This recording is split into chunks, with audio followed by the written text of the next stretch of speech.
देखिए बच्चों, पूर्व में भी हमने अलंकारों का ज्ञान हासिल किया था। हम अलंकार पढ़ रहे हैं, आपके मन में निश्चित तौर पे ये सवाल आता होगा, जैसा कि उस दिन जाना हमने, कि अलंकार से साहित्यिकता आती है, काव्य में चमत्कार उत्पन्न होता है, काव्य की शोभा बढ़ती है। तो हम पाठ्यक्रम में हम क्यों पढ़ रहे हैं अलंकार? निश्चित तौर पे किसी के मन में ये सवाल भी उठता होगा। तो हमारे पाठ्यक्रम में आपको ध्यान होगा कि गद्य और पद्य दोनों हैं, और पद्य में काव्य सौंदर्य होता है और आलंकारिक सौंदर्य काव्य सौंदर्य का ही एक हिस्सा है। यानी उस पद्य के काव्य सौंदर्य को समझने के लिए, जिसका एक प्रश्न भी आता है काव्य सौंदर्य को लेकर के कि इस पद्यांश में काव्य सौंदर्य बताइए, तो उसमें आलंकारिक सौंदर्य होता है। तो उस आलंकारिक सौंदर्य को जानने के लिए हम अलंकार और उनका ज्ञान हासिल करेंगे, तभी हम उस काव्य सौंदर्य वाले क्वेश्चन को भी अटेम्प्ट कर पाएंगे। इसके साथ ही कई बार बिल्कुल सीधे सीधे भी अलंकारों की परिभाषा उदाहरण सहित पूछ ली जाती है। अलंकारों में अंतर पूछ लिया जाता है, जो कि इसका ज्ञान होने पर हमें पूरे नंबर, अगर हमें सही ज्ञान है तो ये स्कोरिंग है एक तरह से, इसमें पूरे मार्क्स आते हैं। तो उससे हमें हमारे सब्जेक्ट जो हिंदी साहित्य है उसका रिज़ल्ट तो अच्छा आता ही है, बनता ही है। इसके साथ ही हमारे ऑल ओवर रिज़ल्ट पर भी अच्छा इजाफा होता है, परसेंटेज डिवीज़न बढ़ता है, क्योंकि ये स्कोरिंग है। अगर हमें इसका सही से ज्ञान है तो हमारे नंबर अच्छे आते हैं। और नंबर के अलावा हमारी भाषा तो परिष्कृत और परिमार्जित बनती ही है, तो हमें अलंकारों का ज्ञान होना नितांत आवश्यक है। पूर्व में हमने अनुप्रास अलंकार का ज्ञान प्राप्त किया, उपमा अलंकार की जानकारी हासिल करी। आज हम रूपक अलंकार के बारे में बताएंगे। मैं बताना चाहूँगी कि उसमें हमने उपमा, उपमेय, वाचक चिन्ह और साधारण धर्म, ये अंग पढ़े थे उपमा अलंकार में। तो उन्हीं में से दो अंग यहाँ पर उपमेय और उपमान को लेकर मैं बताना चाहूँगी कि रूपक अलंकार क्या होता है। जैसे उपमा अलंकार में तो हमने एक वस्तु की तुलना या समानता दूसरे वस्तु से की थी। यहाँ एक वस्तु पर दूसरी वस्तु का आरोपण कर दिया जाता है, यानी उपमेय पर उपमान का आरोपण किया जाता है। जैसे कि उदाहरण से बिल्कुल स्पष्ट समझ में आता है, मुख कमल है, मुख उपमेय है, कमल उपमान है। यानी मुख पर हमने किसका आरोपण किया? कमल का आरोपण किया। इसलिए जहाँ भी उपमेय पर उपमान का आरोपण हो वहाँ पर रूपक अलंकार होता है। इसके बाद हम आते हैं उत्प्रेक्षा अलंकार। जब एक वस्तु में दूसरी वस्तु की संभावना की जाए, एक वस्तु को दूसरी वस्तु मान लिया जाए, तो वहाँ पर उत्प्रेक्षा अलंकार होता है। अगर मैं इसी उदाहरण को इसमें परिवर्तित करना चाहूँ तो कहूँगी कि मुख मानो कमल है। मैं कहूँगी मुख मानो कमल है। इसमें वाचक चिन्ह आया बीच में, रूपक में वाचक चिन्ह नहीं था, सीधे ही आरोपण कर दिया था। यहाँ संभावना की जा रही है, यहाँ एक वस्तु में दूसरे वस्तु की संभावना की जा रही है, एक वस्तु को दूसरे वस्तु मान लिया जा रहा है। जैसे कि मुख मानो कमल है, या दूसरा उदाहरण दूं कि नेत्र मानो कमल है। तो यहाँ एक चीज़ सामने आई कि इसमें वाचक चिन्ह है।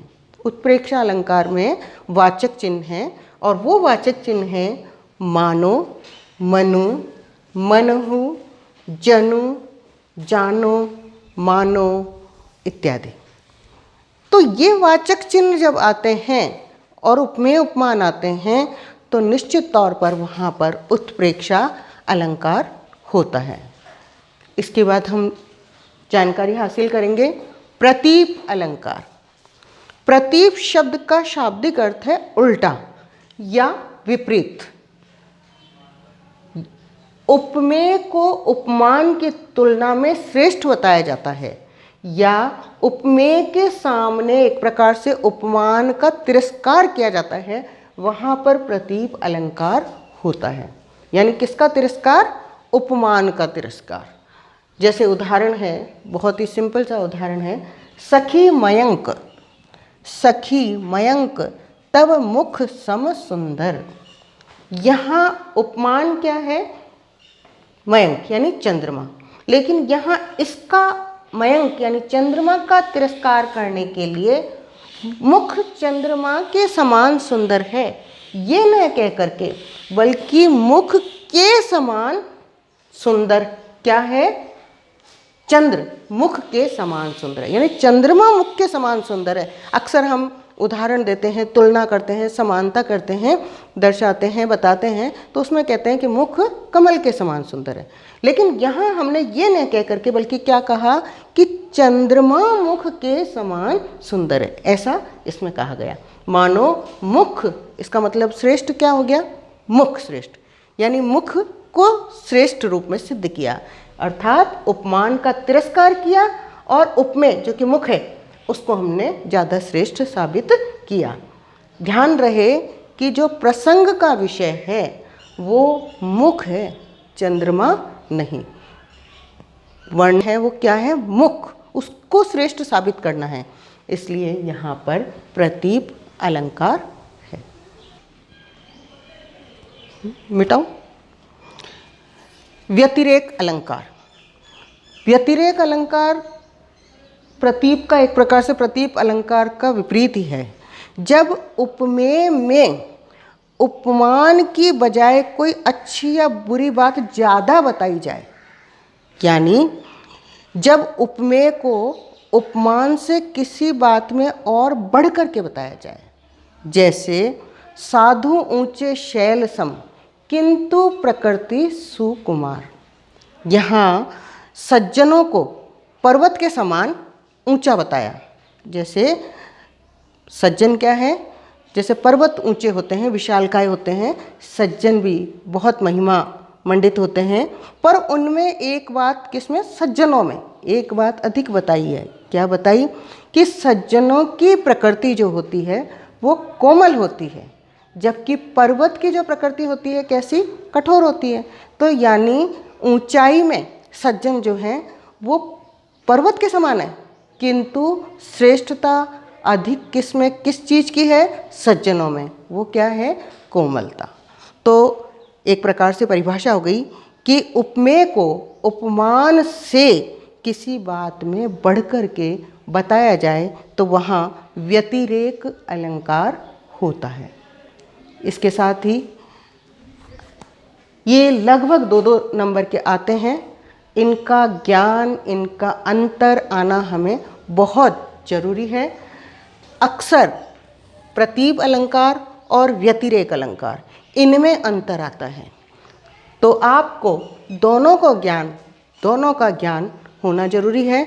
दोनों का अंतर आप तभी बता पाएंगे जब आपको दोनों की अलग अलग परिभाषा, अलग अलग उदाहरण बिल्कुल स्पष्ट तौर से समझ में आएंगे।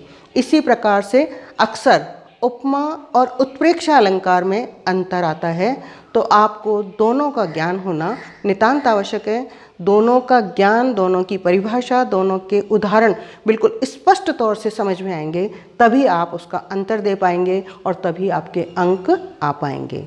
आलंकारिक सौंदर्य, आलंकारिक ज्ञान होना हमें ज़रूरी है, क्योंकि हमारे पाठ्यक्रम में यह आते भी हैं और शामिल भी है। इसके अतिरिक्त काव्य सौंदर्य को लेकर के 2-3 तरीके से जब प्रश्न पूछा जाता है, काव्य सौंदर्य में कला पक्ष और भाव पक्ष दोनों होते हैं। तो काव्य सौंदर्य में 2 हिस्से, कला पक्ष और भाव सौंदर्य के साथ साथ कभी कभी अलग से कला सौंदर्य भी पूछ लिया जाता है, कला पक्ष भी पूछ लिया जाता है। तो ऐसे में उस कला पक्ष को जानने के लिए हमें अलंकारों का ज्ञान नितांत आवश्यक है, अलंकारों की जानकारी होना आवश्यक है। इसके साथ ही इन सब अलंकार, काफ़ी हद तक अलंकारों का ज्ञान प्राप्त करने से हमारी भाषा भी काफ़ी हद तक परिमार्जित और परिष्कृत होती है। लिखने, जब हम किसी निबंध लिखते हैं या हम किसी प्रकार कोई पद्य का उत्तर देते हैं तो उसमें भी अगर हम ऐसे कोटेशंस डाल देते हैं, ऐसे पंक्तियां डालते हैं, पद्यात्मक पंक्तियां डाल देते हैं, तो उससे मार्क्स हमें ज़्यादा प्राप्त होते हैं। धन्यवाद।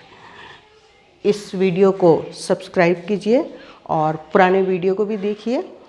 धन्यवाद।